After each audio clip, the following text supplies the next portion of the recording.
Hola, hola, ¿cómo están?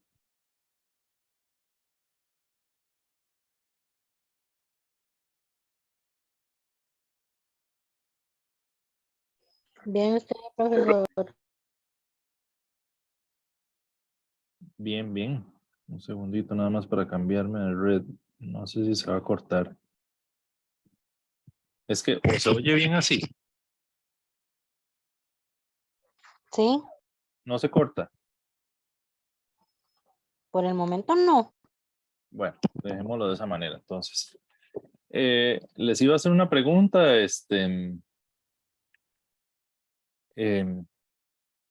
algunas dudas que tengan en general de cualquiera de todas las cosas.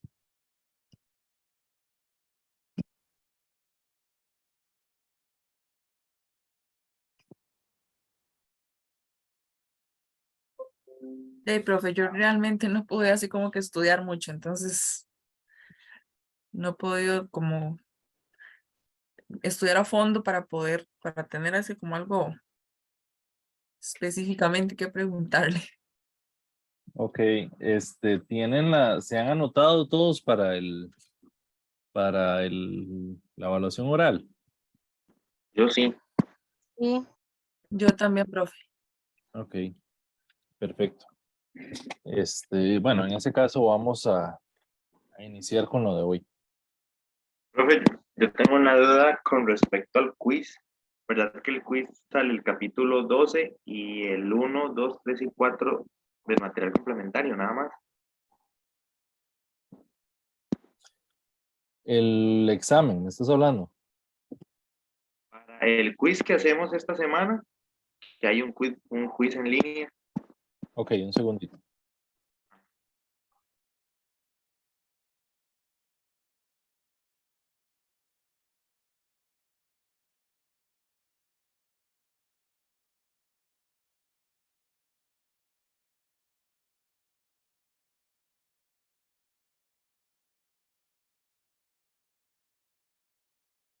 Vamos a ver.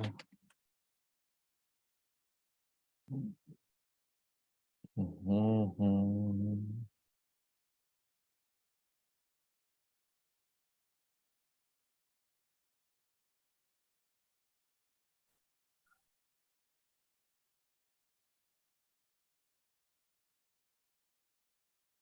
La prueba corta una. Sí, Ajá. exacto, esa misma. Sí, pero realmente del 1 al 4 son de básicamente los, mm, No los sale el temas. 2 entonces. ¿Cómo? El capítulo 2 el del libro no sale, solo el material complementario. El capítulo 12 es, De alcanos. Como dice Introducción a la Química Orgánica, alcanos. realmente, digamos, en el material está prácticamente todo. Sin embargo, digamos, si quieren chequear esos dos capítulos del libro, el 11 y el 12, está bien. De todas maneras, para el examen eh, es importante que los vean. Pero sí, realmente la mayoría de la información está en el material. Ah, ok, está bien. Muchas gracias. Ok, ¿alguna otra cosa? profe, ¿verdad que son 2 intentos para ese quiz? 2 intentos. ¿Está programado de esa manera? Es que, bueno, le hago la consulta porque, digamos, cuando uno ingresa, dice que un intento, pero la plataforma permite hacer otro, entonces por eso es mi consulta. Cuando uno ingresa, de hecho, dice 3 intentos. Ya les confirmo. Vamos a ver dónde está. Química 3. Es que le consulto porque ya yo hice el primer intento, pero me gustaría hacer el segundo intento, pero me asusta hacerlo y que solo sea uno y después tenga problemas por eso.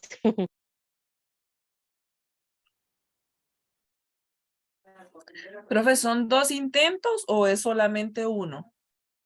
Es que lo normal en las evaluaciones es que sea solo uno, ¿verdad?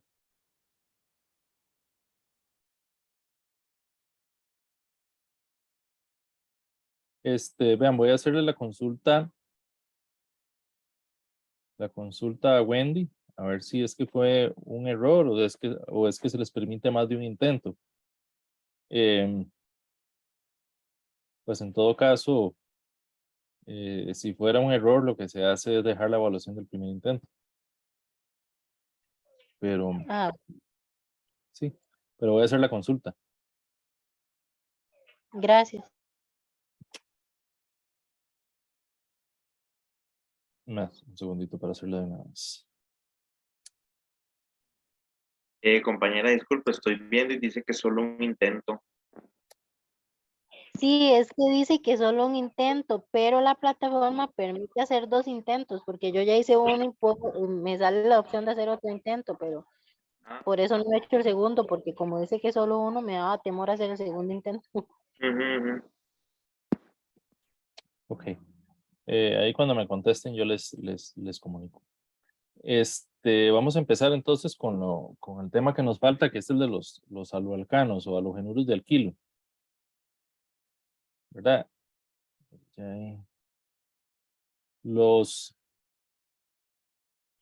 aloalcanos básicamente son compuestos que tienen cloro o bromo o yodo o flúor, ¿verdad? Es decir, que tienen un sustituto del grupo 7.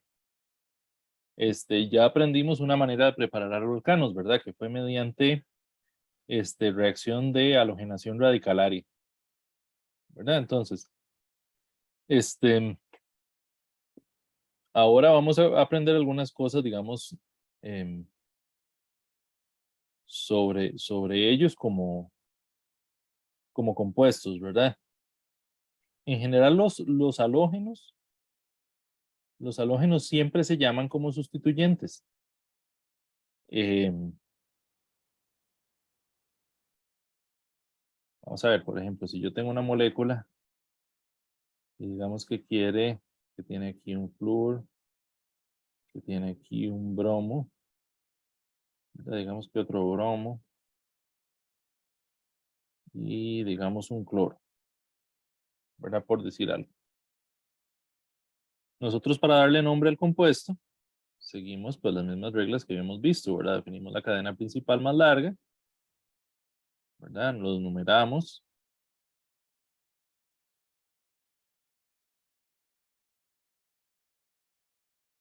¿Verdad? Y después vemos los sustituyentes en posición y en orden alfabético, ¿verdad? Entonces, por ejemplo, en este caso, uno iniciaría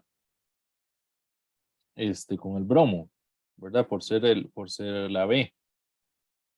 Entonces, los bromos ahí están en la posición 2, son dos de ellos, 2,2, dibromo, ¿verdad? 5, separados por guiones, ¿verdad? Igual, cloro,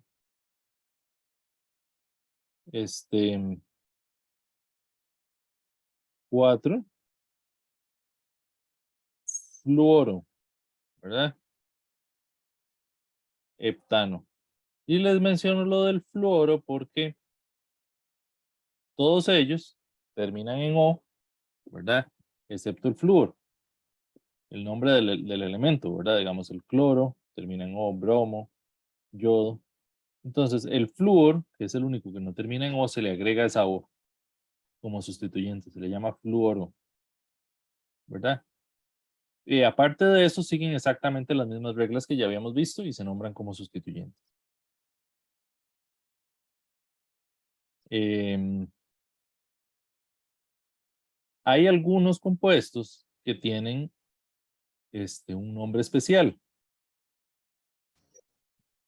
¿verdad? Por ejemplo, queríamos mencionar que los que tienen el, el, el CH3, por ejemplo, con un halógeno, como el derivado del metano con un halógeno, pues el nombre IUPAC, siguiendo las reglas, ¿verdad? Sería clorometano, clorometano, bromometano, yodometano. no hace falta el número, ¿verdad? Porque es la única opción en la que podría estar.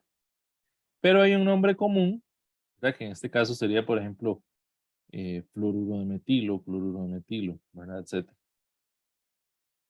Los que tienen, como el sustituto del metano, que tiene 2 halógenos, se utiliza como la forma de metileno, ¿verdad? Por ejemplo, cloruro de metileno, bromuro de metileno, yoduro de metileno. El que tiene 3 halógenos, ¿verdad? A ese se le termina como la terminación como formo en el nombre común, ¿verdad? Fluoroformo, cloroformo, bromoformo, yodoformo, ¿verdad? Y el que tiene digamos, los 4 halógenos, sustituyendo los hidrógenos, digamos, en un metano, se le llama, por ejemplo, tetrafluoruro de carbono, tetrabromuro de carbono, tetrayoduro de carbono, ¿verdad? Esos serían los nombres comunes. Y el nombre IUPAC, pues siguiendo las mismas reglas que ya habíamos visto. Ejem. Entonces, ¿cómo reaccionan los halogenuros de alquilo? Hay 2 reacciones que son muy importantes en los halogenuros. Unas reacciones que se llaman de sustitución y unas reacciones que se llaman de eliminación. La competencia entre las reacciones de sustitución y las reacciones de eliminación tienen que ver con 2 conceptos. Hay uno que se llama nucleofilia y hay uno que se llama basicidad. La basicidad, como tal vez ustedes recordarán del curso, de los cursos anteriores, como el concepto de Bronsted y Lowry, algo que es básico es algo que se roba un protón, un H+, ¿verdad? O básico o alcalino, ¿verdad? Reacciona contra un ácido. Entonces, vamos a ver. Básico. Digamos que yo tengo, por ejemplo, una OH, ¿verdad? Eso es una base. O podría ser un nucleófilo también. Si reacciona como base, lo que hace es robarse un H+.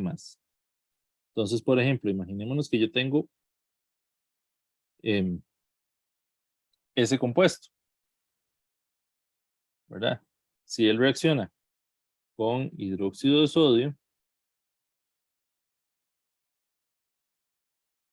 ¿qué es lo que hace? Vamos a ver, aquí yo tengo un carbono sobre el cual está el halógeno, que es el cloro. En el carbono de la par, aquí hay un hidrógeno, ¿verdad? De hecho hay 3, pero vamos a dibujar uno. Entonces, lo que hace el hidróxido es robarse ese H+, ¿verdad? Para darme un producto de esta manera.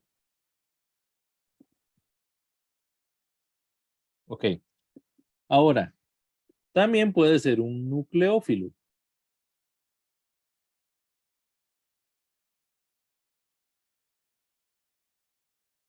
Este nucleófilo tiene que ver con el hecho de reaccionar con una especie que es más o menos positiva, ¿verdad? Voy a poner la misma estructura, el NaOH. Pero ahora voy a cambiar este compuesto por este otro, ¿verdad? Ahora, como nucleófilo, el par de electrones, en lugar de robarse un hidrógeno, van a atacar al carbono, ¿verdad? ¿Y eso qué es lo que me va a generar? Me va a generar un producto en el cual el hidróxido sustituyó al cloro. Entonces, ese primer caso, este primer caso de arriba sería el caso de la reacción de eliminación.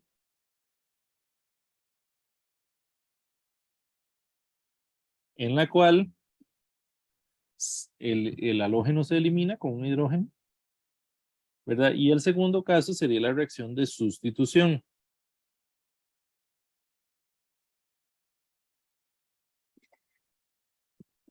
En el cual el grupo que está en el carbono se sustituye por el otro, ¿verdad? Más o menos se entiende la idea.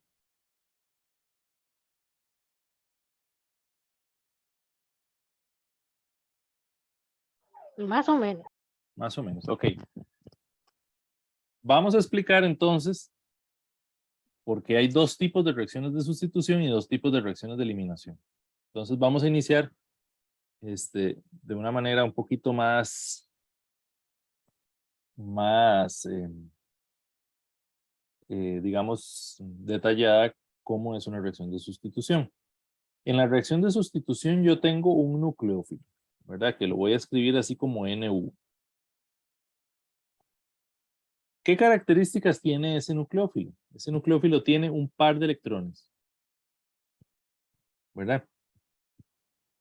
Necesario el par de electrones, totalmente necesario. Si algo no tiene un par de electrones libres, no es un nucleófilo, ¿verdad? Es absolutamente necesario. Y después tenemos un halogenuro de alquilo, ¿verdad? Un halogenuro de alquilo. ¿Qué características tiene el halogenuro de alquilo? Voy a dibujar la molécula por aquí abajo.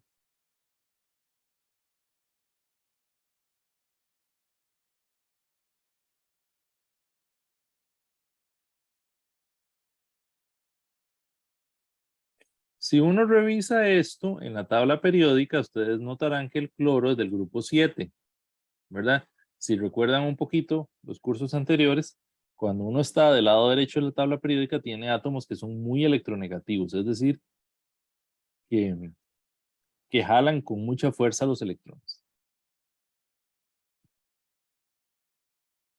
¿verdad? El cloro jala los electrones. Entonces, el cloro comparte unos electrones con el carbono. Pero como el cloro los jala con mucha fuerza, están mucho más cerca del cloro, ¿verdad? Ese cloro es parcialmente negativo y ese carbono es parcialmente positivo. No es una carga como tal, ¿verdad? Es decir, el compuesto es covalente, el enlace es covalente, ellos comparten los electrones, pero están más cerca del cloro, ¿verdad? Si yo dibujara esto como una nube electrónica, vamos a ver, esa nube electrónica estaría mucho más cerca del cloro que del carbono. Es decir, si el par de electrones es como una cobija que comparten el carbono con el cloro jala la cobija con más fuerza y descobija el carbono. Y el carbono tiene frío, ¿verdad? Y como tiene frío, puede aceptar por ahí otro par de electrones, para que alguien ofrezca. El nucleófilo es una sustancia que tiene un par de electrones relativamente concentradas, ¿verdad? Como se puede ver ahí arriba. Entonces, es una característica necesaria, ¿verdad? Por ejemplo, puede ser un halogenuro también, flúor, ¿verdad? Menos, cloro menos, bromo menos, yodo menos, puede ser OH menos, pueden ser varios, incluso puede no tener carga, puede ser, por ejemplo, agua, puede ser amonio, ¿verdad? Pueden ser sustancias, pero las sustancias siempre tienen un par de electrones, ¿verdad? Vamos a ver.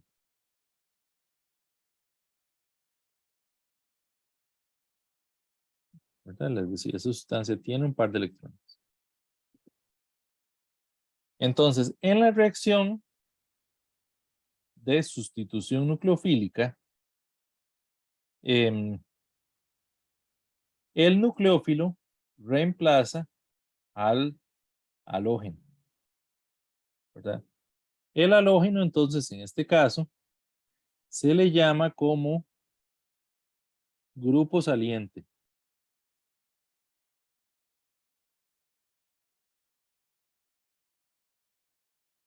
¿Verdad? Y el nucleófilo, pues, nucleófilo.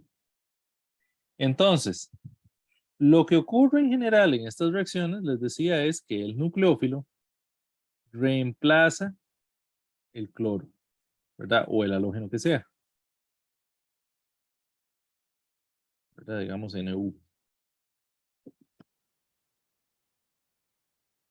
Ok. Entonces, por ejemplo, si el nucleófilo es OH, ¿verdad? Aquí sería CH3OH. ¿verdad? Si el nucleófilo es, por ejemplo, un bromo, vamos a hacer un ejemplo ahí, por ejemplo, bromo menos más CH3Cl, ¿verdad? Eso me daría CH3Br. Entonces, les decía, el grupo saliente es el halogenuro. ¿Cómo ustedes identifican cuál es el nucleófilo? Bueno, tenemos varios tipos de nucleófilos. Voy a enseñarles por acá. Ajá, ajá.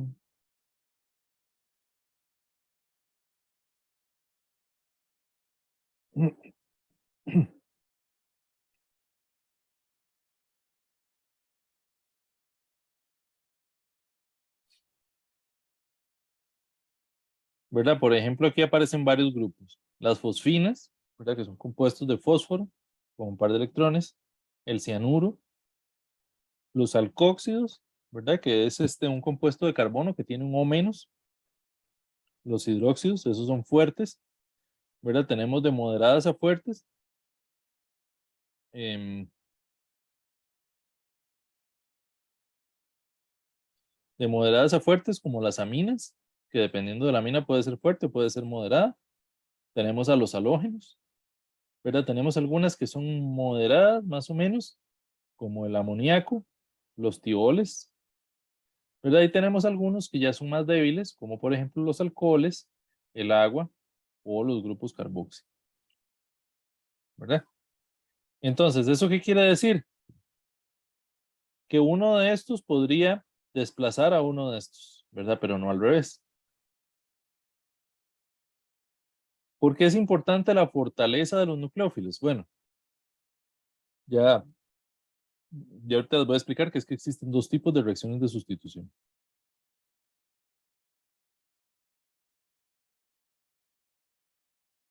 Ok. Tenemos un caso y vamos a poner acá, digamos que en este primer caso el nucleófilo es OH, ¿verdad? Vemos que es OH menos, ¿verdad? El par de electrones está en el oxígeno.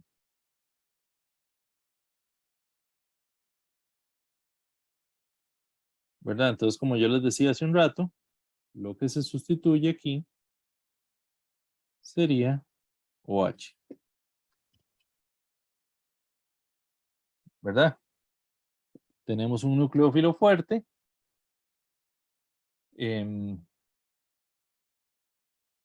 ¿Verdad? Entonces, ¿qué es lo que va a ocurrir o cómo va a ocurrir esta reacción?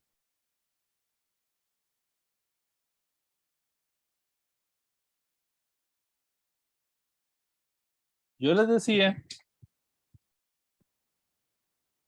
que en los halogenuros, el carbono sobre el cual está el halógeno está como descobijado, ¿verdad? Tiene pocos electrones. Entonces, ¿qué es lo que pasa cuando una especie con electrones anda por ahí en el medio? Esta especie va a atacar ese extremo, ¿verdad? El extremo que es deficiente en electrones. Y eso va a hacer que este grupo salga, ¿verdad? Entonces, tenemos el primer tipo de mecanismo de reacción, ¿verdad? La reacción que se llama SN2 o sustitución nucleofílica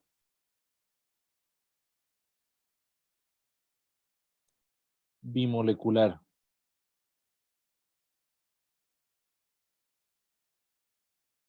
¿Cómo es esa reacción? Como esta que les acaba de mencionar, ¿verdad? Yo tengo CH3Cl más OH menos y eso me da, ahorita pongo la flecha, CH3OH más cloro menos. ¿Verdad? Vamos a poner la flecha por aquí. Está la flecha. Ok. Eso ocurre entonces por un mecanismo que se llama sustitución nucleofílica bimolecular.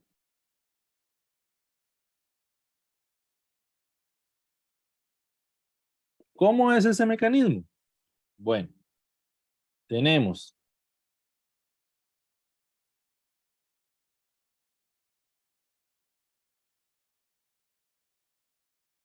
que ahí está el sustrato, ¿verdad? Yo les decía que en el sustrato el carbono es más o menos deficiente en electrones, ¿verdad? Tenemos el nucleófilo, que lo voy a dibujar viendo hacia el otro lado. Hay un par de electrones de ese grupo que atacan el carbono por el extremo opuesto al halógeno. ¿Verdad? Aquí tenemos el halógeno a la derecha, entonces lo ataca por el lado izquierdo. ¿Verdad? Eso me genera un estado de transición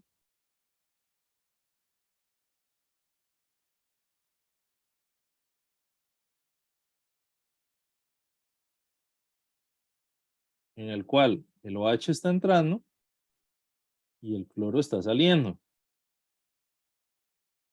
¿Verdad? Finalmente el cloro termina de salir y tenemos el producto en el cual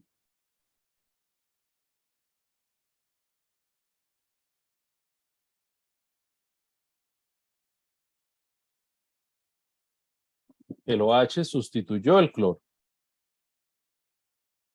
¿Verdad? ¿Qué quería enseñarles al respecto? Los palillos por aquí.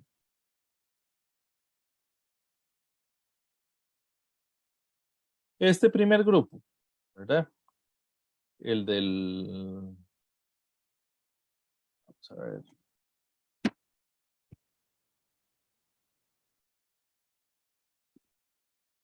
El cloruro de metilo.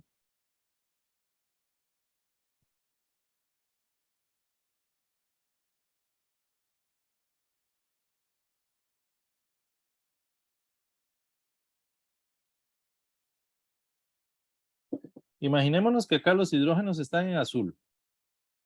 O sea, para quitar esto del fondo, porque si no, no me va a dejar ver nada. Ok. Imaginémonos que los hidrógenos ahí están en azul, ¿verdad? Y que en blanco está el cloro. Entonces va a venir el nuevo nucleófilo, ¿verdad? Conforme el nucleófilo se aproxima, estos grupos se aplastan.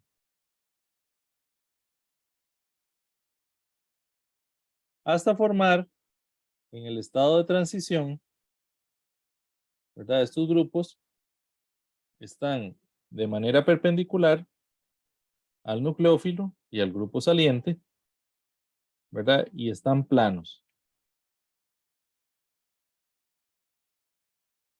¿verdad? Finalmente, cuando el grupo saliente termina de entrar, el grupo saliente termina de irse y el nucleófilo termina de entrar, estos grupos se invierten de lado,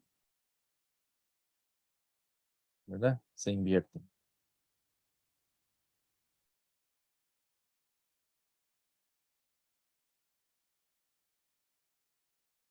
Entonces me sigue quedando un tetraedro, pero ahora los grupos giran, están viendo en la dirección opuesta. ¿Por qué es esto importante? Porque si yo tengo un sustrato que es chiral, el producto, si el que entra y el que sale tienen la misma prioridad, en el sistema de Canning y Prelog, digamos, si el reactivo es R, el producto es S. Es decir, invierte la configuración, ¿verdad? Es decir, que es una reacción que es estereoespecífica. Produce un producto en particular, que es el que tiene la configuración opuesta al inicial. ¿Me captan esa parte? Sí, profesor. Ok. Esa reacción, esta reacción ocurre más fácil cuando el sustrato, es decir, el aloalcano que utilizamos es, como en este caso, metílico, que cuando es primario, ¿verdad? Que cuando es primario, digamos que, ¿verdad? Es más fácil en el metílico que en el primario, ¿verdad? Y es más fácil en el primario que en el secundario. Y es más fácil en el secundario que en el terciario. ¿Cómo diferenciamos primario y secundario? ¿Verdad? Este es primario, este es secundario, este es terciario. ¿Cómo los diferenciamos? ¿Verdad? El cloro está unido a un carbono que solo tiene un carbono. Eso es primario. El cloro está unido a un carbono que tiene 2 carbonos. Eso es secundario. Aquí el cloro está unido a un carbono que tiene 3 carbonos. Eso es terciario. Entonces, esta reacción ocurre más rápido cuando tenemos metílico que cuando tenemos primario. Ocurre más rápido cuando tenemos primario que cuando tenemos secundario. Y podríamos decir que en el tercero ya ni siquiera ocurre. ¿Verdad? ¿Por qué? ¿Por qué ocurre de esa manera? Vámonos al caso del terciario, que es el caso opuesto. ¿Verdad? Si yo quiero poner a reaccionar este con hidróxido de sodio, por ejemplo, ¿qué es lo que va a pasar? Que yo tengo el cloro, ya tengo el carbono, ahí tengo los 3 grupos. Pero estos 3 grupos, ¿verdad? Son grandes. Entonces, ¿qué es lo que pasa? Que cuando el nucleófilo intenta atacar al carbono, no encuentra espacio, ¿verdad? Y por esa razón, esa reacción no procede. ¿Verdad? Procede de otra manera. Más adelante les explico cómo. Entonces, lo que sí puede ocurrir es una reacción de sustitución en la cual yo tengo, por ejemplo, otra vez, el fluoruro de terbutilo, que es un halogenuro terciario,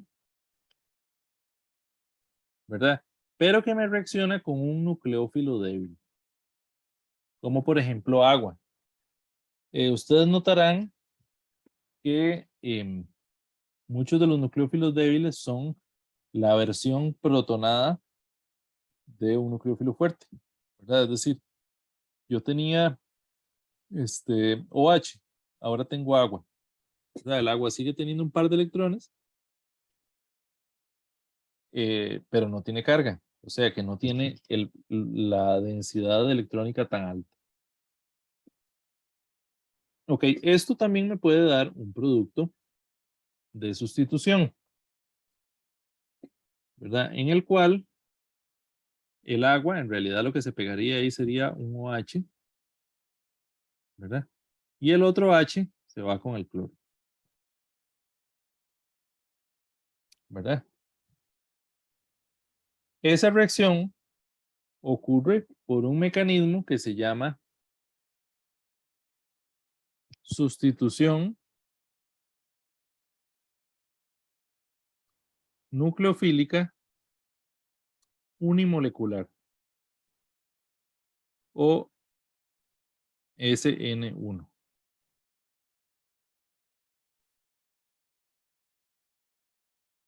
¿Verdad? Ok, ¿y cómo es el mecanismo de esta reacción? Yo les estaba diciendo que un sustrato terciario, ¿verdad? Si regreso, vamos a ver aquí otra vez con los palillos de dientes.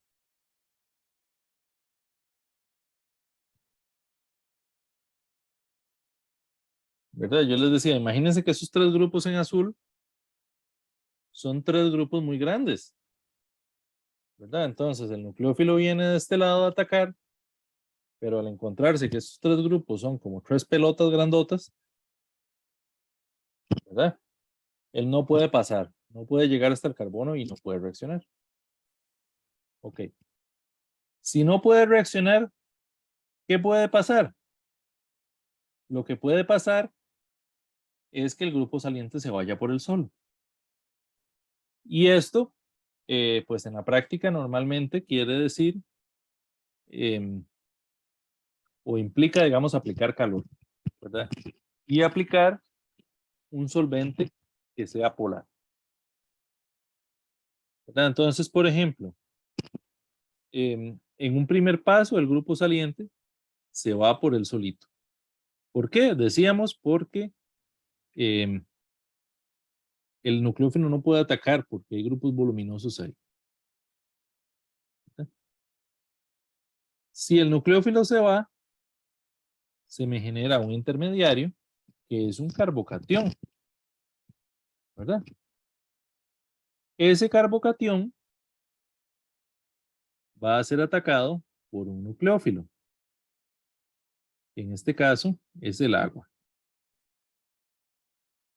¿verdad? El agua ataca.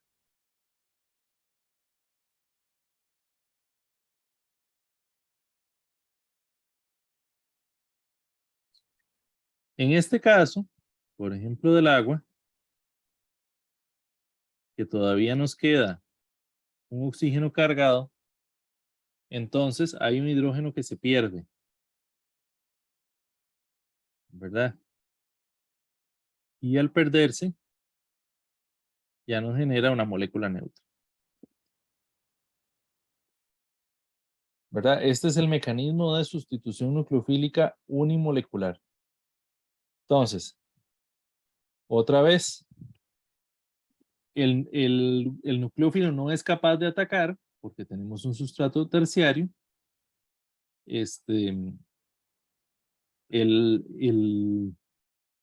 Lo que ocurre, lo que puede ocurrir es que el grupo saliente sale primero, después se da el ataque del nucleófilo y en el caso de que todavía tengamos ahí alguna carga, pues se pierde el hidrógeno.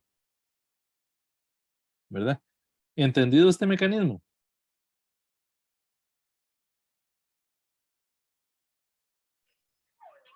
Sí. Ok, entonces, ¿cómo sé yo si una reacción es SN1 o SN2?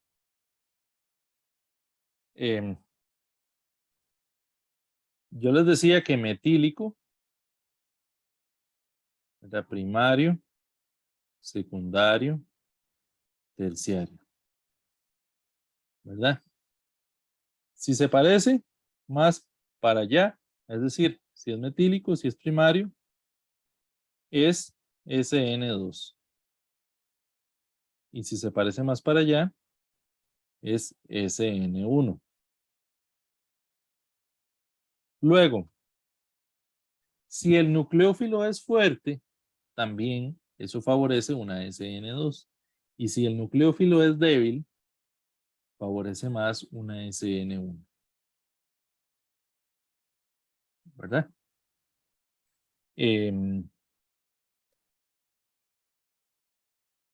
Ok.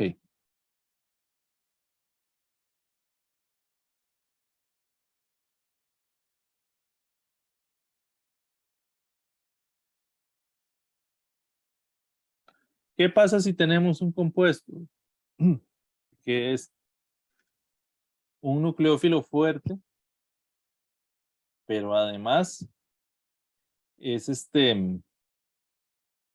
es un sustrato terciario, ¿verdad? Imaginémonos que tenemos el cloruro de terbutilo, ¿verdad? Pero tenemos, digamos, una base fuerte, ¿verdad?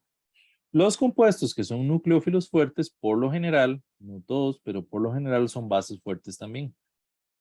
Entonces, ¿qué es lo que pasa si tenemos esta situación?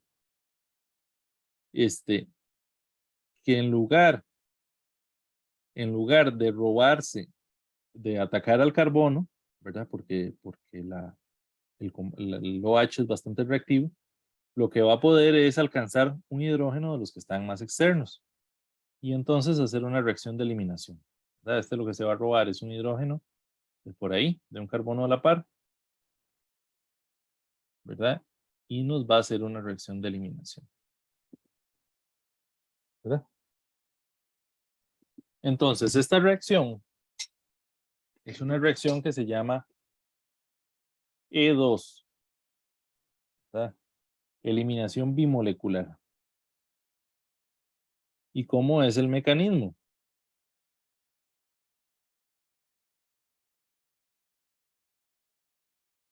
Más o menos como lo estamos comentando, ¿verdad? tenemos por aquí que hay uno de los hidrógenos, ¿verdad? La base viene, lo ataca.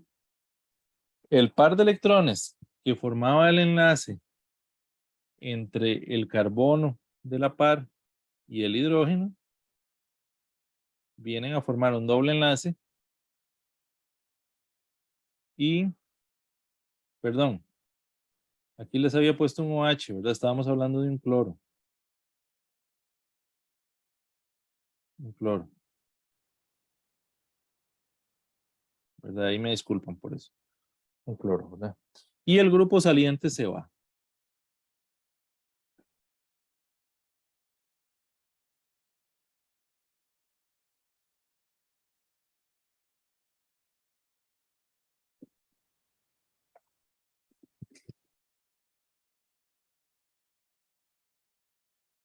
¿Verdad? Esa es la reacción de eliminación.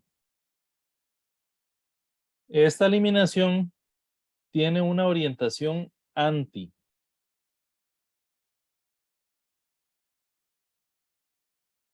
¿Eso qué quiere decir? Que los grupos se eliminan de una manera opuesta, ¿verdad? Es decir, el hidrógeno sale de manera opuesta al cloro.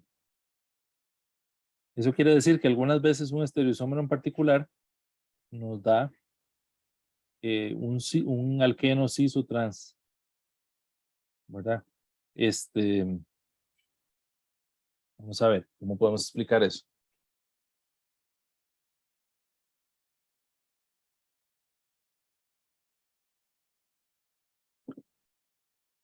Si yo tengo algo como esto, ¿verdad? Y tengo una estereoquímica en particular, digamos,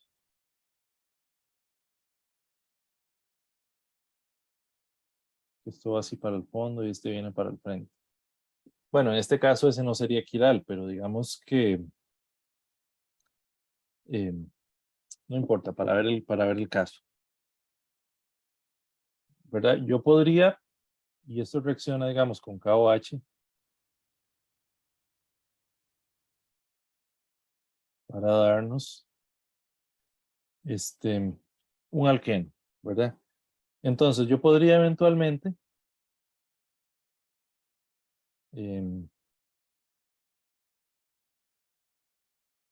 pensar en una estructura de caballete, ¿verdad? En la cual aquí el cloro está hacia abajo, ¿verdad? Y en este caso estos dos son hidrógenos,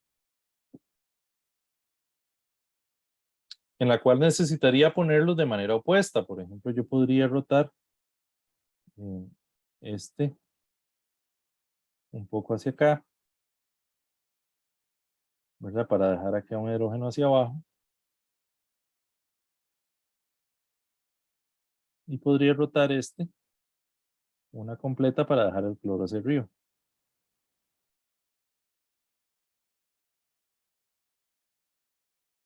¿Verdad? Entonces, la eliminación es de tipo anti. ¿Verdad? Este se roba el hidrógeno, se forma el doble enlace y el cloro se va. Eso quiere decir que la manera en la que quedan orientados los grupos sería con un hidrógeno hacia acá, con un metil hacia acá, ¿verdad? Y acá con dos metiles. En este caso, bueno, no hay, digamos, por el hecho de que en el sustrato hay dos metilos, ¿verdad? Y en el otro hay dos hidrógenos. Realmente el producto ese no es ni E ni Z, ni cis ni trans. Pero si hubiese alguna estereoquímica en particular, podría producir en particular uno de ellos, el cis, el trans, el E o el Z.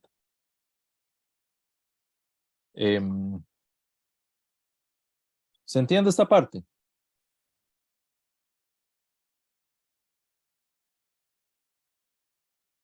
Más o menos, profe. Más o menos, profesor. Estudian bastante. Si hay dudas, con mucho gusto las podemos ir viendo. Pero traten de practicar, de hacer ejercicios. ¿verdad? Sobre estos temas.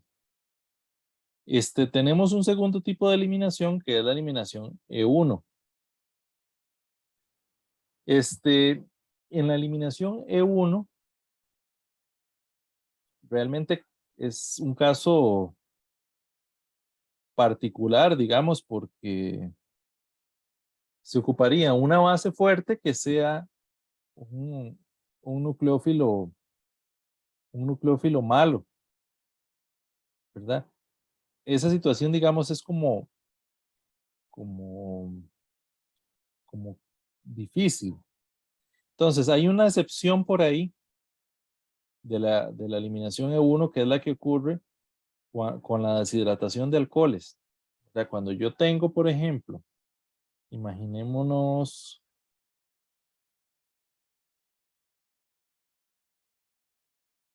un compuesto de este tipo, ¿verdad? En ácido sulfúrico, ¿verdad? Eso se puede eliminar para generarme un alqueno. ¿Y eso cómo ocurre? ¿Cuál sería el mecanismo?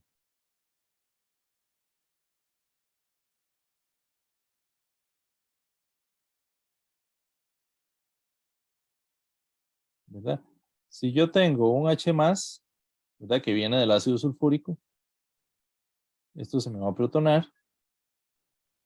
¿Por qué? Porque el OH no es un buen grupo saliente. Pero si él se me protona, sería agua el grupo saliente. Entonces, en este caso, no hay un nucleófilo que ataque. Entonces, lo que puede pasar es que el agua salga, ¿verdad? Me genera un carbocatión y ese carbocatión, para recuperar la neutralidad, pierde un hidrógeno. Hay un par de electrones que formaban un enlace con alguno de los carbonos de la par que se pierde y me forma el doble enlace.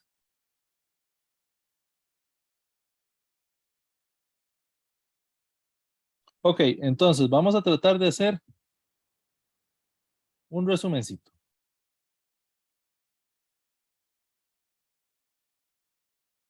Primario, sustrato primario o metílico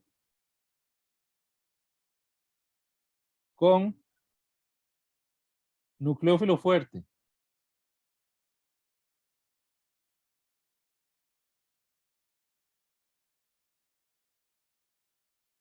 ¿Verdad? Eso sería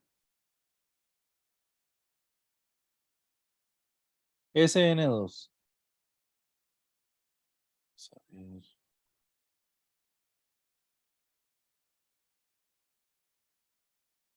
SN2. ¿Verdad? Este es metílico o primario. Y este sería un nucleófilo fuerte. ¿Verdad?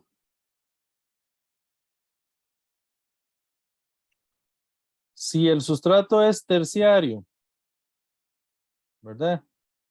Y tenemos un nucleófilo débil.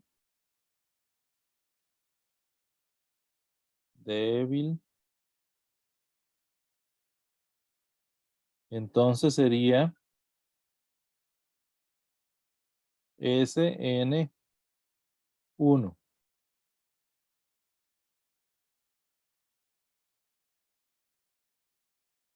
Ahora, si tenemos sustrato terciario más base fuerte,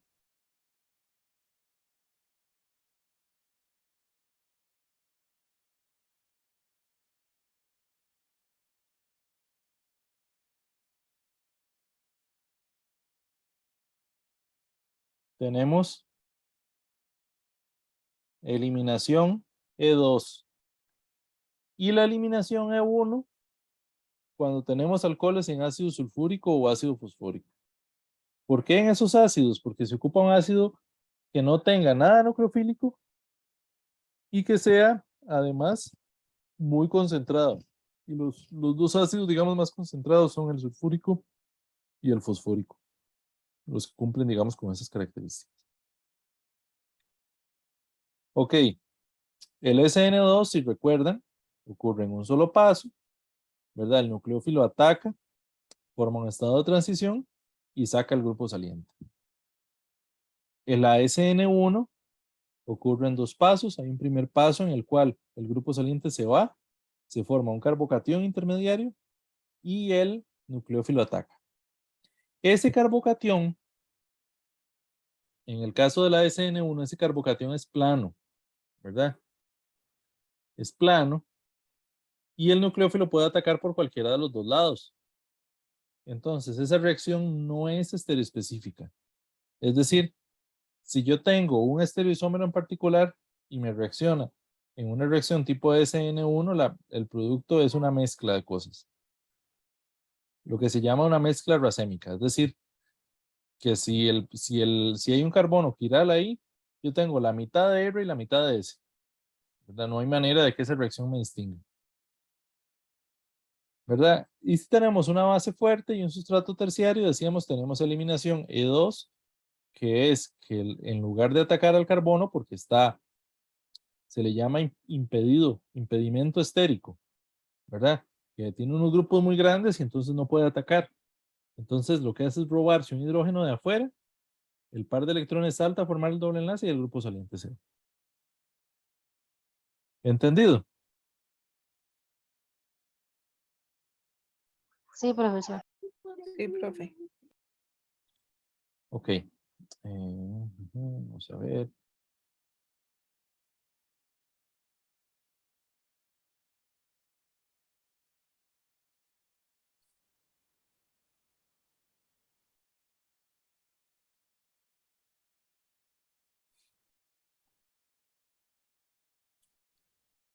Ok, una manera de ver, digamos, qué tan bueno es un grupo saliente o qué tan buena es una base, ¿verdad? Tiene que ver, digamos, con la estabilidad de esas estructuras cuando forman un ácido, ¿verdad? Por ejemplo, si yo tengo yodo, bromo, cloro, ¿verdad? Cuando esto forma un ácido sería ácido yodhídrico, ácido bromídrico o ácido clorhídrico, ¿verdad?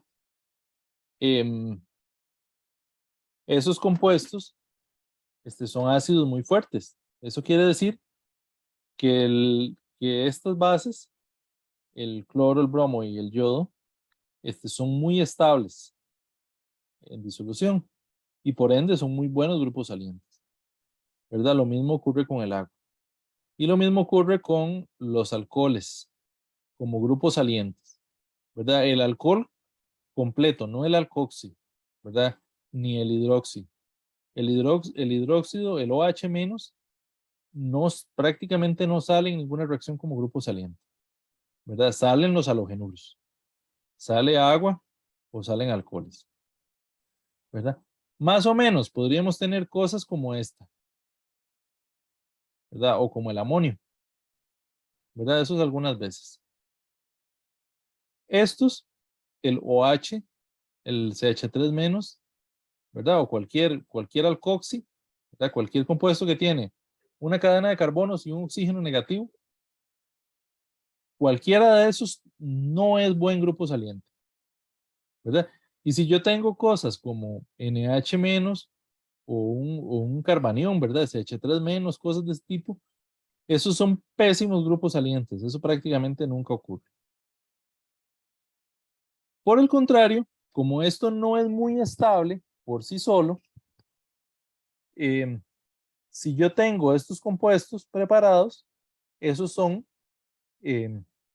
bases muy fuertes, ¿verdad? El OH, por ejemplo, es una base muy fuerte y es un nucleófilo muy fuerte, ¿verdad? Y así sucesivamente. Si yo tengo algo como, por ejemplo, un carbanión, eso es una base fuertísima. Ustedes recordarán también un poco de en los cursos de química 1 y química 2 que cuando un ácido es más fuerte, la base conjugada es más débil, ¿verdad? El hecho de que la base conjugada sea débil significa que son estables, que son muy estables, de esa manera, ¿verdad? Como aniones o como bases. Ok.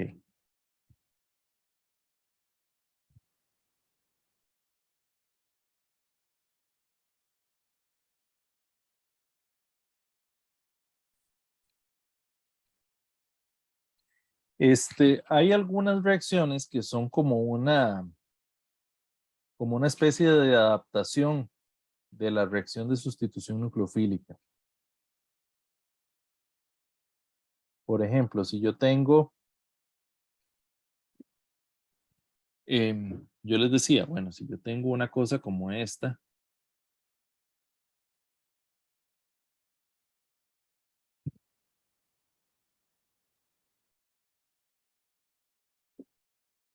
perdón, me está saliendo la, ay, ay, ay.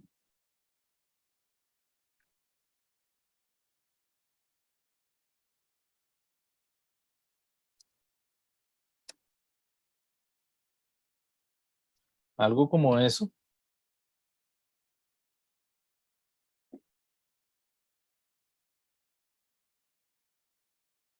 ¿verdad? Yo no sé si ustedes ven el producto, ¿verdad? Ahí están, hay dos carbonos y tendríamos un grupo ciano que sustituye al cloro, ¿verdad? Ese sería el producto de esa reacción. O si yo tengo, no sé,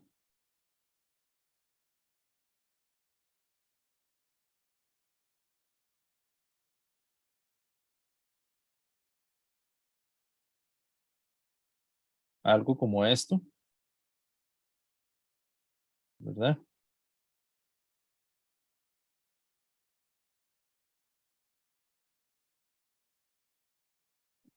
El, el NH3 sustituye al bromo. Y ahí perdería un hidrógeno al final, ¿verdad? Pero entonces, hay un caso como análogo que es cuando tenemos alcoholes. Si yo tengo un alcohol, que son los grupos que tienen un OH, yo les decía que el OH, a diferencia de de los halogenuros que tenemos en los alcanos, el OH es un muy mal grupo saliente, ¿verdad? Entonces, si yo quisiera hacer una reacción de sustitución con, por ejemplo, KCl, ¿verdad? Y pensar que ese cloro me va a reemplazar el OH, eso no va a pasar. Entonces, un truco para las reacciones que involucran este tipo de sustratos es utilizar un ácido, ¿verdad? El ácido hace que esa reacción ocurra. ¿Y por qué? Vamos a ver el mecanismo. Aquí el sustrato no es el halogenuro, sino que es el alcohol, ¿verdad? Ese alcohol es primario, lo cual quiere decir que esa reacción de sustitución tendría un mecanismo parecido al SN2, un mecanismo SN2 con una modificación. ¿Cuál es la modificación? Que en un primer paso, al estar en medio ácido, lo que va a ocurrir es que un H más del medio va a protonar el oxígeno.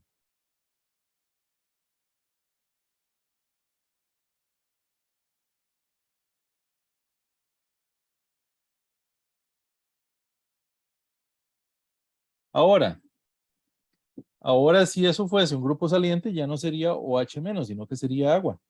Entonces eso lo convierte en un buen grupo saliente, ¿verdad? Entonces, por ejemplo, si yo tengo ahora el cloro, que es un nucleófilo ahí en el medio, un par de electrones del cloro me pueden atacar al carbono, desplazándome el agua.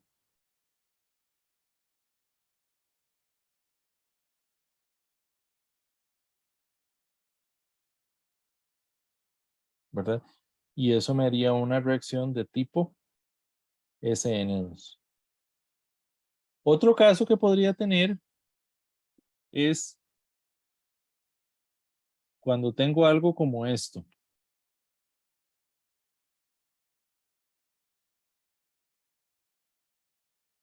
¿Verdad? Eso que parece un vampiro ahí.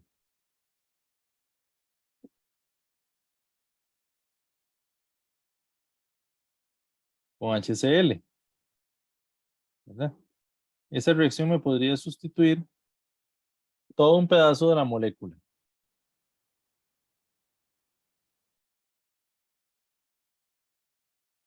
¿Y cómo ocurre eso? Bueno, hay un primer paso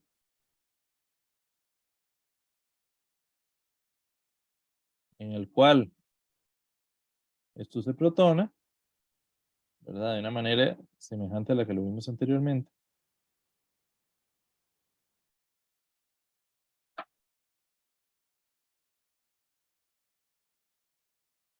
¿Verdad? Y después vendría el cloro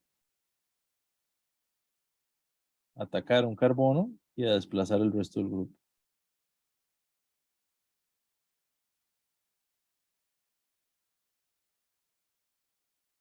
¿Verdad? Y eventualmente va a salir otro pedazo.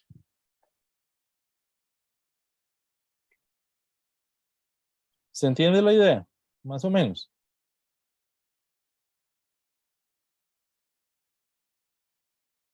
Sí, Qué sancocho, profe. ¿Cómo? Qué sancocho. ¿Por qué sancocho? Se me está enredando un poco todo este tema. Vean, yo sí creo, porque a partir de ahora, y les voy a decir un poco también lo que fue la experiencia en el primer cuatrimestre, que fue la primera vez que yo di, a partir de este momento mucha gente se quedó botada. Y yo no quisiera que les pase eso, ¿verdad? Nosotros, digamos, o yo entiendo perfectamente la situación de ustedes, ¿verdad? Muchos de ustedes trabajan, muchos de ustedes tienen familia, muchos de ustedes llegan en la noche a conectarse no solo a esta clase, sino a algunas otras.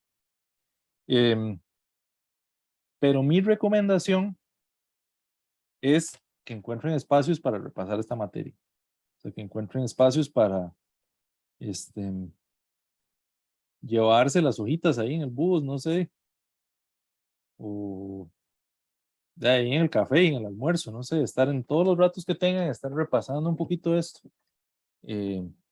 Ojalá cuando se conecten a la sesión, esta sincrónica,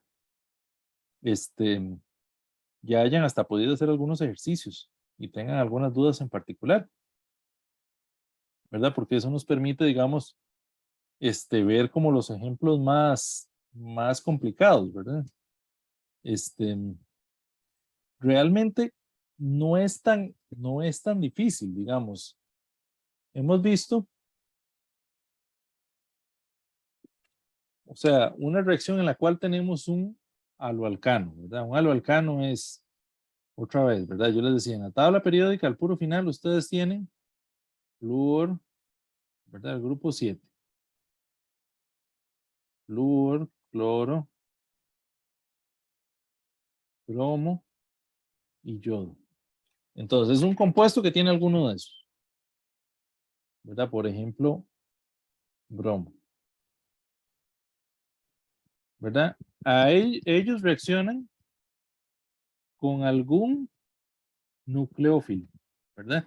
Y ustedes pueden ver ahí hay una tablita, yo les enseñé hace un rato una tablita de nucleófilos, ¿verdad? Por ejemplo, digamos KOH, ¿verdad? De ese KOH realmente el potasio es nada más un espectador. Este reemplaza a este. Eso es la sustitución, ¿verdad? Uno sustituye al otro.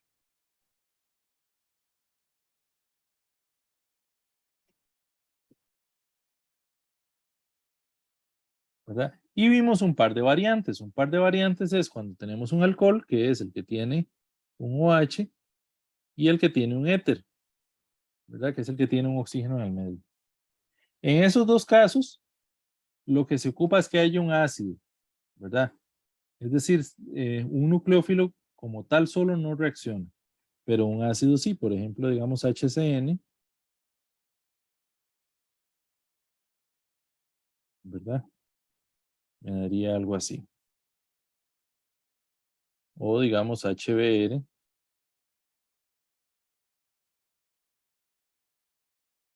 ¿verdad? Me daría algo así. ¿Verdad? Estamos hablando de reemplazar uno por otro, ¿verdad? Uno por otro. Esas son reacciones de tipo sustitución.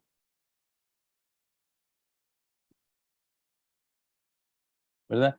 Y tenemos reacciones de tipo eliminación, ¿verdad? Que ese caso es, un caso es cuando tenemos un halogenuro terciario o impedido estéricamente, ¿verdad? Y una base fuerte, digamos que yo le voy a poner ahora esto, ¿verdad?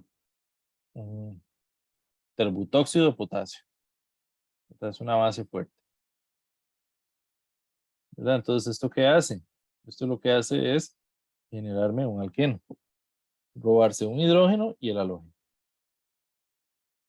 ¿verdad? Y el otro caso que vimos es el de, ¿Cómo se llama esa base fuerte, profesor? esta. Es que vamos a ver, es que ahí se ve medio raro, ¿verdad?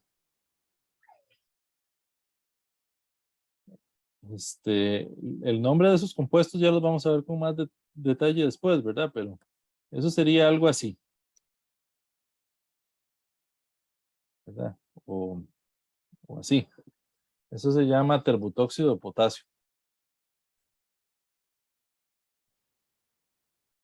Gracias. Ok. Y el otro caso que yo les decía era el de la deshidratación de alcoholes en ácido sulfúrico.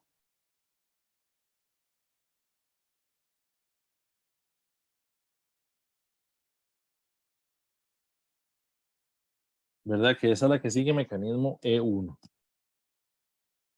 Entonces, básicamente esas son las reacciones, ¿verdad? De este capítulo. Vamos a ver si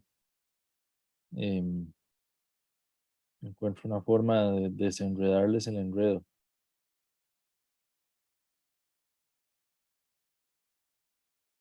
Creo que hay un resumencito por aquí.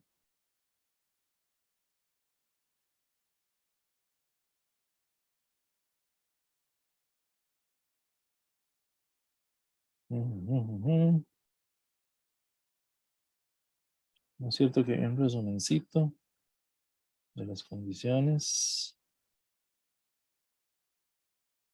No, Profe, qué una mal. pregunta. Ajá. ¿Es muy, muy, muy necesario estudiarse capítulos completos los libros o con que uno se apoye bastante en el material complementario es mejor? Es que vieras que, bueno, yo por ejemplo llevé esta materia el primer cuatrimestre de este año y Ajá. bueno, la intenté llevar después del primer examen, del primero o segundo creo. No creo que como el primer examen lo saqué tan bajo ya casi que no tenía opción ni a pasar, ¿verdad? Porque me fue súper mal.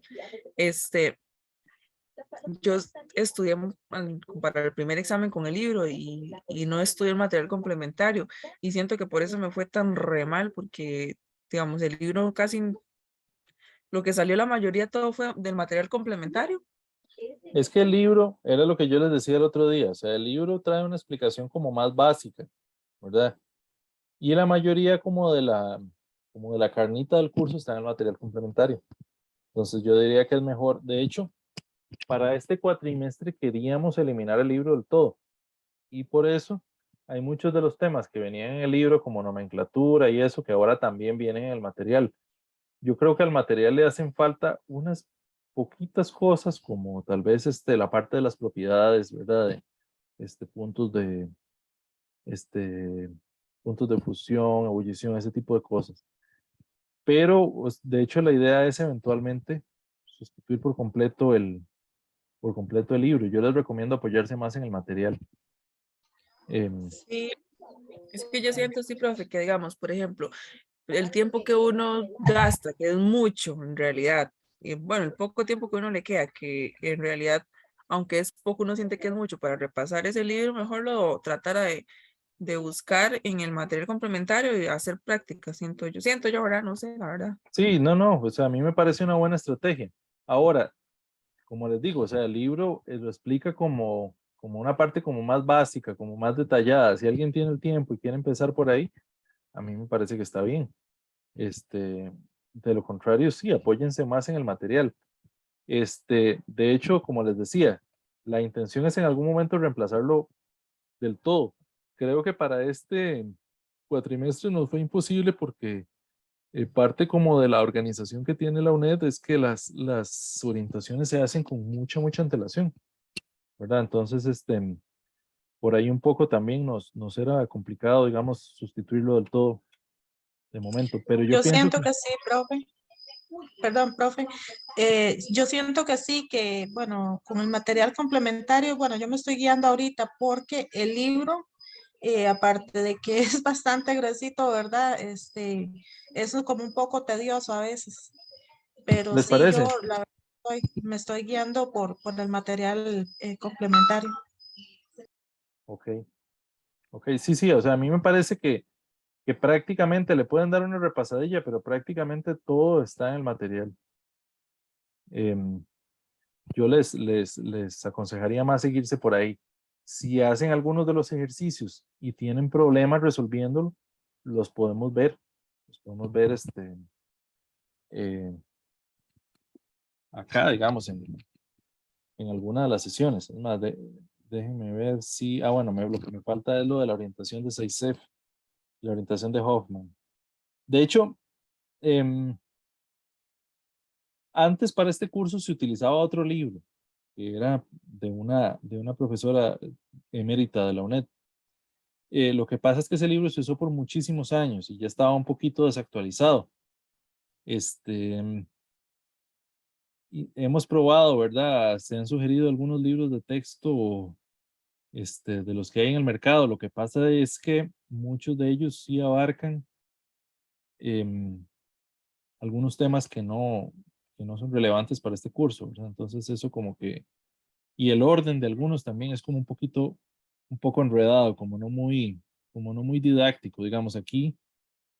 Por ejemplo, hoy yo les estoy poniendo,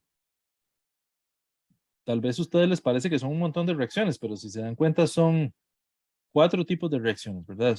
SN1, SN2, E1 y E2, ¿verdad?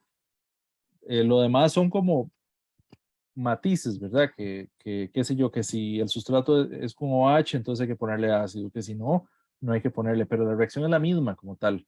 Entonces las agrupamos como de una manera como más didáctica. Espero yo que lo vean ustedes de esa manera. Este, pero bueno, por ahí anda un poco el asunto. Yo sí les recomiendo utilizar el material principalmente. De hecho, creo que uno de los problemas que tuvimos el primer cuatrimestre es que en el libro, por ejemplo, vean por ejemplo que lo que viene en el capítulo 11 y 12 lo estamos dividiendo en 4 capítulos, ¿verdad? En el material. Eh, entonces llegamos a ver, me parece que hasta un capítulo más que lo que estamos viendo del libro para el primer examen, y ese primer examen les costó muchísimo porque era una cantidad exagerada de materia, realmente, ¿verdad? Entonces, por ahí un poquito los cambios que se hicieron. Pero bueno, vamos a ver entonces, algunos ejercicios. No, me faltaba la orientación de SAICEF y la orientación de Hoffman. Em, hay una regla de em, de las eliminaciones que dice, Vamos a ver, por ejemplo, si yo tengo un... Mejor voy a inventarme un ejercicio.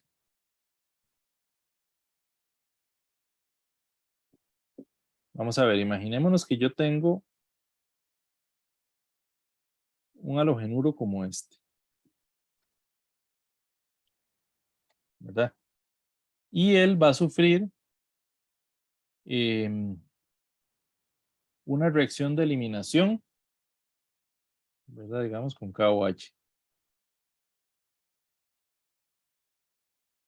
Cuando tenemos sustratos como este, que es secundario, a veces a uno le entra la duda de si es un producto de sustitución o un producto de eliminación. Con los secundarios, en general, uno podría pensar que hay una mezcla de cosas, ¿verdad? Si a no ser, digamos, que la base sea más base que nucleófilo, ¿verdad? Pero uno podría pensar en algunos casos que hay una mezcla de cosas. En este caso, por ejemplo, que es un anillo, el anillo puede presentar alguna, algún impedimento estérico adicional y que eso le prohíba reaccionar. Entonces, vamos a ver. Pensemos en el producto de eliminación, ¿verdad? Eliminación de esta reacción. Yo les decía que tenemos el carbono sobre el cual está el halógeno y lo que hace la base es robarse un hidrógeno de un carbono de la par. Pero por ejemplo en este caso tenemos uno aquí y tenemos uno aquí.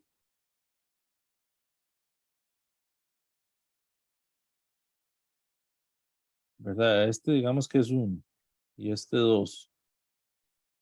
Entonces, ¿qué es lo que pasa? Que si esa base se robara el que está ahí como 1, eso me va a dar un producto que es así, ¿verdad? Si esa base se robara 2, me va a dar un producto que es así, ¿verdad? Ellos dos son diferentes. Entonces, si la pregunta es cuáles son todos los productos posibles, son los 2. Pero si la pregunta es, como usualmente hacemos, ¿cuál es el producto mayoritario? Entonces, ahí hay que ver esa parte, ¿verdad? Cómo nosotros podemos diferenciar uno del otro. Entonces, hay una cosa que se llama la regla de Zaitsev.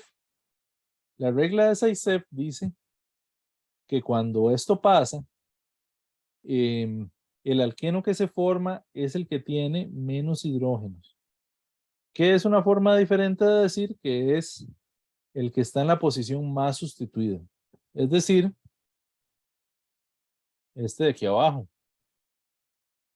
¿Por qué? Porque hay un carbono terciario y uno secundario. En el otro caso hay solo 2 secundarios. ¿Verdad? Eso le da una estabilidad adicional. ¿Verdad? Un segundito nada más.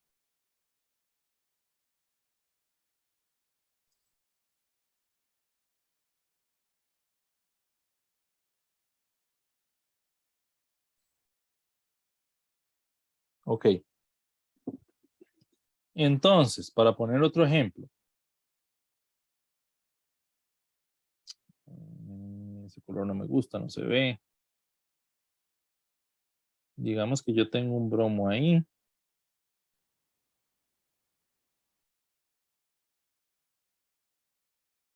¿Verdad? Que tengo algo así. ¿Verdad? Y eso me reacciona con KOH. ¿Verdad? Y me da un producto de eliminación. ¿A dónde creen ustedes que se forme el doble enlace? ¿Hacia la izquierda del bromo o hacia la derecha del bromo?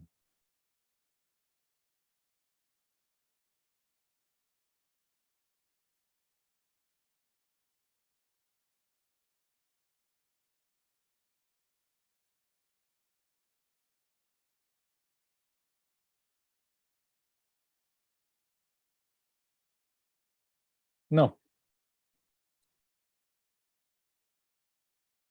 Digamos, aquí no se puede formar. ¿Por qué no se puede formar? Porque este carbono de aquí tendría 5 enlaces. ¿Verdad? Entonces, realmente aquí la única opción es esta.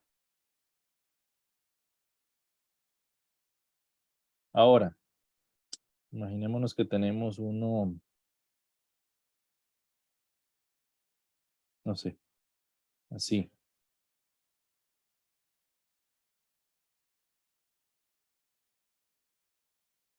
¿Verdad? Terciario también. Ahí sí hay dos opciones. ¿Verdad? En una opción yo tendría ese acá y en la otra opción yo tendría este acá. ¿Cuál es el mayoritario? Siguiendo la regla, la regla de 6F sería este. ¿Por qué? Porque, bueno, este es un terciario, ¿verdad? Y este es un secundario. Aquí en este otro caso, este es un terciario. No, perdón. Es un terciario y un terciario. En este caso es un terciario y un secundario. ¿Verdad? Entonces, ese sería el de arriba sería el producto principal. ¿Verdad? Ok. Ahora, hay un caso que es cuando la base es una base voluminosa. ¿Verdad? Entonces, voy a volver al mismo ejemplo del principio. ¿Verdad? El que teníamos esto. Si la base es, por ejemplo, ahí hay un par, una que se llama LDA, litio, ¿cómo es? Es que viene de unas siglas en inglés, disopropilamiduro de litio, ¿verdad? Esa es una, aunque tiene unas siglas ahí medio feas, ¿verdad? Pero, este,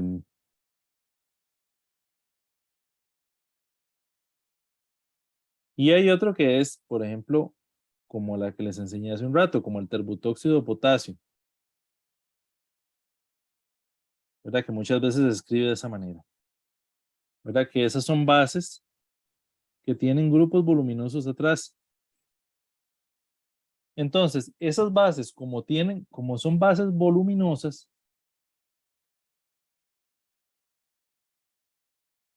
¿qué es lo que pasa cuando tenemos ellas? Que en lugar de arrancar el hidrógeno en la posición más sustituida, que es el que sigue la regla de 6F, hacen lo contrario. Arrancan el de la posición menos sustituida. ¿Verdad? ¿Por qué? Porque está más accesible. ¿Verdad? Entonces, por ejemplo, en ese caso, tendríamos un producto que hace lo contrario de la regla de 6F, ¿verdad? Y esa se llama la regla de Hoffman.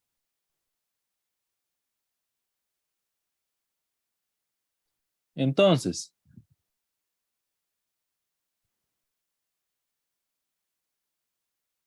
si la base es una base normal,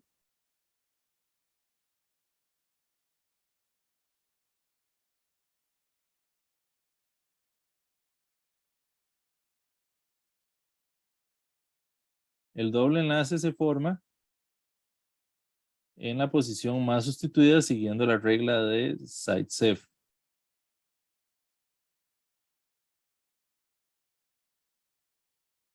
Y si no lo es, se forma, si es por ejemplo una base impedida como LDA o como o algún terbutóxido, entonces forma el producto de Hoffman, que es en el que el doble enlace está en la posición menos sustituida. ¿Entendido esta parte? Sí. Ok. Tiene algunos ejercicios.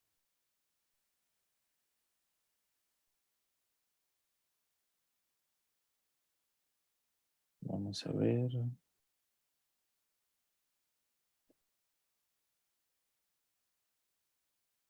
Vean, por ejemplo, es que no les quiero resolver todos porque quisiera que los hagan antes de haberlos visto, pero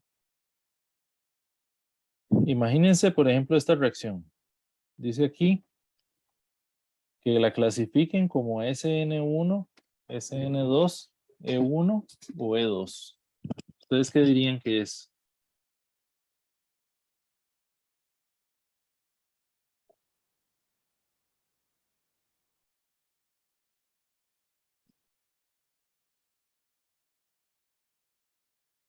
Primero que nada, ¿es producto de sustitución o es producto de eliminación?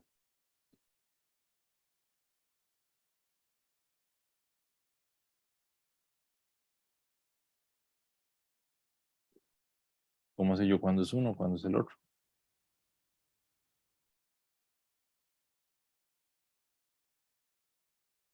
Aquí había un bromo. Ahí donde está la ruedita dando vueltas, como pensando, ¿ven lo que estoy señalando? Sí, o no lo ven. Es eliminación porque elimina el bromo, ¿no? ¿Ustedes ven la ruedita ahí donde estoy señalando el bromo? Sí, Ok.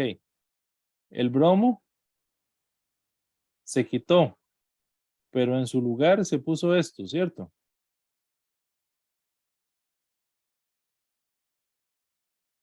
Entonces, ¿es de sustitución o de eliminación?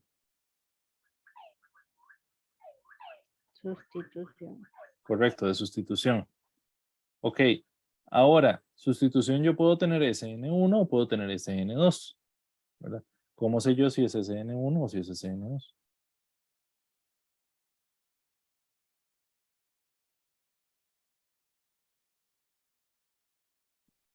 Yo les decía, cuando el sustrato es primario o metílico, prácticamente siempre es SN2, o casi siempre es SN2.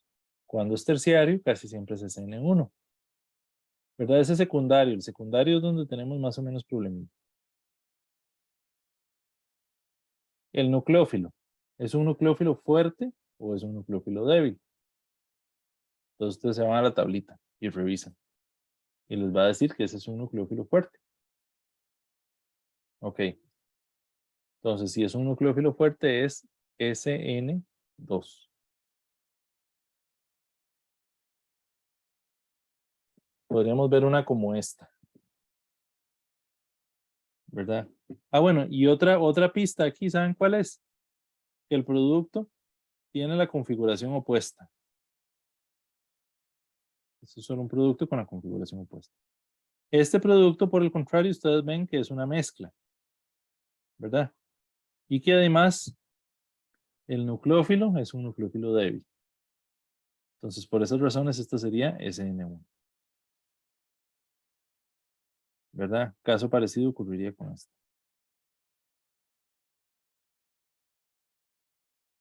Ok.